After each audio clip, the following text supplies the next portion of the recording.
دکتر صاحب بسیار زیاد لطف کردین صاحب که ما را پذیرفتین صاحب.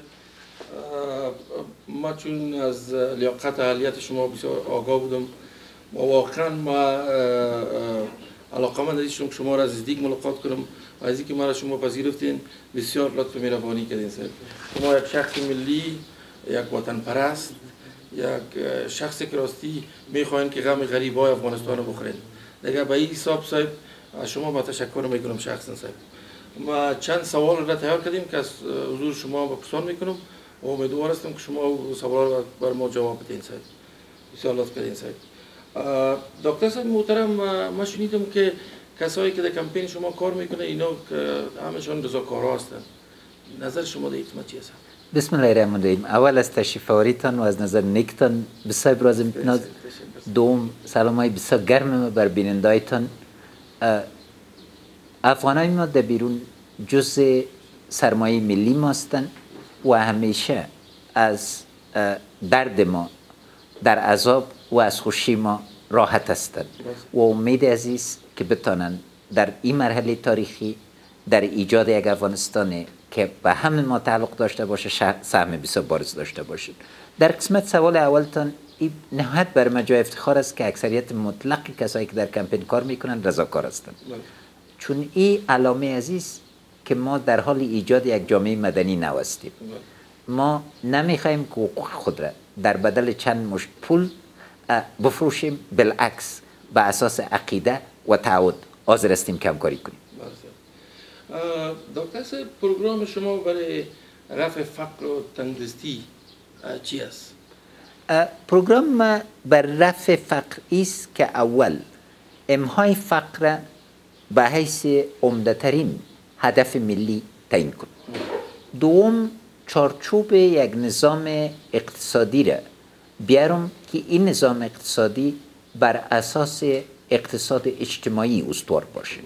به این معنی که از یک طرف ما باید شرایط تولید سرمایه را به صورت اساسی فراهم کنیم و از طرف دیگر در توزیع سرمایه باید محرومترین اقشار جامعه خود مد نظر بگیریم.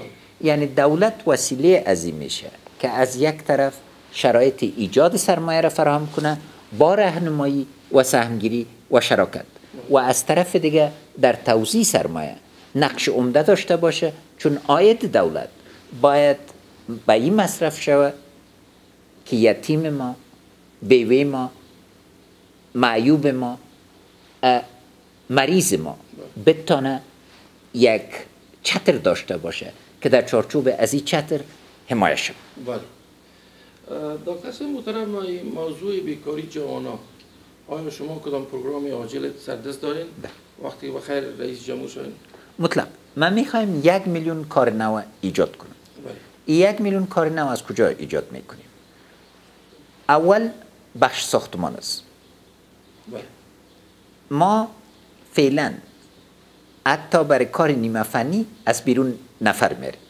من میخوایم که قوه کار 250,000 نفری را تشکیل بدم و تمام شرکت های ساختمانی ما را در چارچوب یک اتحادیه منظم به وجود بیارم. قراردادهای از این شرکت ها را برای 3 سال تا 5 سال میاد بیاریم تا ظرفیت متمرکز شود و در عین حال سیستم تدارکات و قراردادها را به قسم عیار کنیم که قراردادی افغانی قرارداد دست اول یا دست دوم ببره. به این اساس من فکر میکنم که حدود 800 شرکت قراردادی را ما استوار کرده میتونیم و اینا را میلیونر ساخته میتونیم. میلیونر شدن از اینا ایجاب ازیر میکنه که اینا یک بخش زیاد کار بر جوانای مجرب مطرح کنن و در عین حال قوه کار ما میخوایم با وجود بیارم تا 6 ماه از چارچوب 2 سال در این قوه کار سر ایجاد ظرفیت تکنیکی مصرف شد. طور مثال یک کارگر غیر فنی امروز در افغانستان 150 افغانی مزد میگیره، یعنی $3. یک برقی 900 افغانی در روز مزد میگیره. میبینید چقدر فرق است. ایناله اگر ما بتونیم ظرفیت فنی را با وجود بیاریم، معلوم دار ماش از اینا یک اندازه کمتر خواهد شد، تعداد کسایی که میتونن این ماش با وجود بیارن به مراتب زیادتر میشه. در پهلوی از بخش دوم که کوتاه مدت، وسط مدت، دراز مدت زراعت است. بله. من میخوایم زراعت افغانستان رو به صورت اساسی عصری بسازیم. بله. تا ما بتانیم عاید روزانه یک زاری افغانه از 50 افغانی به 200 افغانی بلند کنیم. بله. بخش سوم مالداری است. ما باورتان به امروز بله. گوشت مرغ از هندوستان و برزیل وارد میکنیم. بله. در حالی که ما باید یک صادر کننده گوشت مرغ و تخم مرغ شویم. بله. و دلیل عمده از این فساد اداری است. بله. چون نگذاشتن که از زمینای بایر و وافر خود بر تولید مرغ و تخم و گوشت و اینا استفاده کنیم. بنابراین اصلی شدن مالداری که در عین حال زندگی کوچی ما را که اکثریت برادرای خواهرای ترکمن ما، چارایماق ما، ازبک ما و یک تعداد زیاد پشتونای ما، گجر ما، اینای ما کوچی هستند، زندگی از اینا باید به صورت اساسی حل شود و این از راه اصلی شدن مالداری ما ایجاد میکنیم. بخش چهارم معادن است.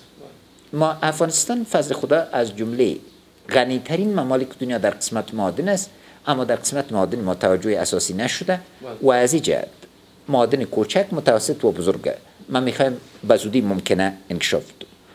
بخش پنجم خدمات شهری است. شهر و دی با هم وابسته است، شهر و شهر با هم وابسته است و شهر و دنیا با هم وابسته است. اینی سه بخش ما میخوایم منظم کنیم. طور مثال کل برادرها و خواهرها که در بیرون زندگی میکنن یک سوپرمارکت اهمیتش میفهمن. بله.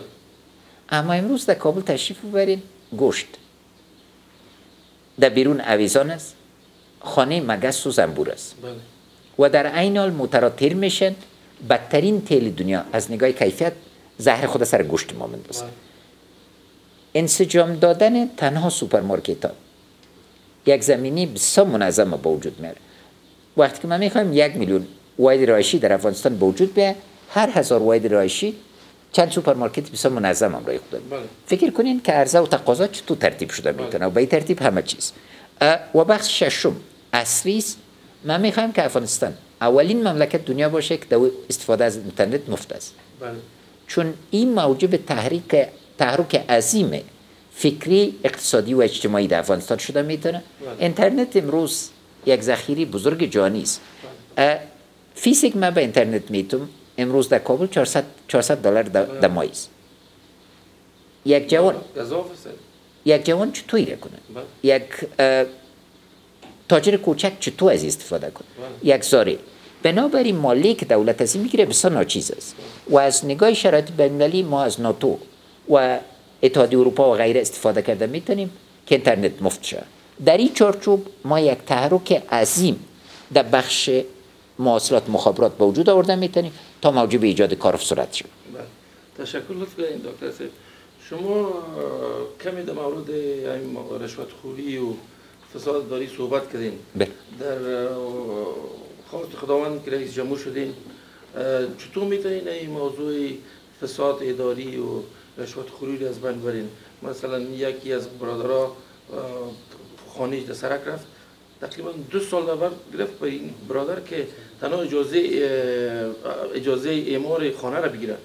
صابیر چطور شما در پلان از بین می‌برده میتونید؟ ما در قسمت اول بسیار خوب شد که از مسئله خانه ذکر کردیم. بله. یک قسمت زیاد شهر کابل بدبختانه در قباله عرفی است. بله. یعنی دلیل از این چیز؟ دلیل از این است که یک ماستر پلان غلط موجب از این شده که میلیون ها هموطن ما جایداد مسئول نداشته باشه. بنابراین اولین اقدام ما در قسمت رفع رشوتی است که من میخوایم از یک طرف تمام جایدادهای شهری را در مرحله اول و جایدادهای تمام مردم افغانستان در مرحله دوم شرعی بسازم و ایرک مطلق کامپیوتری بسازم تا بعد از این وضاحت کامل داشته باشه که جایداد به کی تعلق داره. دوم، دعوا در قسمت جایداد بسیار عام است. ما میخوایم یک کمیسیون نهایت با صلاحیت تهیه شود تا تمام جایدادها را در ظرف 2 سال فیصله قطعی کنه. و از خاطر از این که اگر کدام اشتباهی رخ داده باشه، چون اشتباه در امور انسانی حتمی است، من میخوایم که یک مالی خاص در قسمت جایداد وضع شود تا یک صندوق امانت ساخته شود که اگر خدای نکرده کدام اشتباهی رخ داده بود، بعد از اون ما بتونیم پول به صورت اساسی تحویل بدیم. در قسمت اداره املاک و اجازه و غیره تغییر بنیادی شاروالی ها بکار است. ما افغانستان 5 مرحله حکومتداری داره: قریه، ولسوالی، شاروالی، ولایت و دولت. هر 5 مرحله ضرورت به تغییر بنیادی داره. صلاحیت ها باید تغییر کنه، مسئولیت ها باید واضح شه. در قسمت شهرها من میخوایم در قسمت داد من بنیانگذار طرح پروگرام همبستگی ملی بودم که هر قریه افغانستان 20 تا 60 هزار دلار به اساس نفوس داد تا اینا خودش سر اولویت‌های خود تصمیم بگیره. من میخوایم که عین پروگرام امروز در قسمت شهرهای افغانستان به سطح گذر انجام بده. یعنی هر گذر کابل، هر گذر هرات، قندار، خوست و غیره باید دارای یک قسمت صلاحیت باشه و بعد از او ما بتونیم به ناحیه برسیم و بعد از او به شهر و بعد از او به طرحهای بزرگ. کابل بزرگ از نگاهش انسجام شهر ضروری و حتمی است تا ما بتونیم 5 ولایت اطراف کابل با کابل اتصال زنجیری بدیم. در غیر از او ما پلانگذاری کرده نمیتونیم. در اینی چارچوب است که زونهای واضح به وجود خواهد آمد و اساس صلاحیت ها به صورت اساسی تغییر خواهد کرد. بخش دیگه است که در قسمت فساد اداری که این دو منبع داره، یکی عواید است، یکی مصارف است. در قسمت عواید در مرحله اول باید گمرکات افغانستان مورد بررسی ملی و پاسپورت ملی بره. در انگلیسی ایره سیتیزن رپورت کارت میگه، یعنی یک راپور شهروندی یا هموطنی.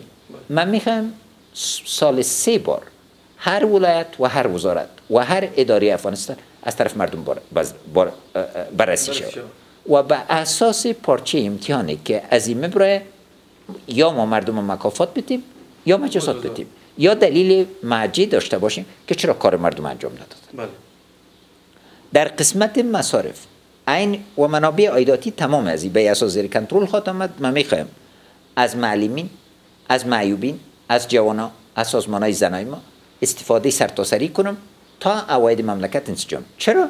چون من میخوایم ماش معلم 2 چند شه، در آینده امید است 4 چند شه و این تعلق واضح و مستقیم به انسجام عواید داره. وقتی که معلم ببینه که فساد اداری موجب از این میشه که ماش بالا نمیره، این زیر کنترل آورده میده و یک دولتی که شنونده باشه و شنوا باشه میتونه با معلم همکار شه، همچنین با معیوب و غیره. بنابراین ما یک طرح سرتاسری که هم با اساس ساده شدن قوانین و هم به اساس مراعات قوانین و هم به اساس اصل مکافات و مجازات استوار است برای دفع فساد اداری داریم. بله. زیاد تشکر دکتر سم محترم. پلان شما در قسمت با وجود آوردن یک صلح و امنیت دائمی در افغانستان از چه قرار است؟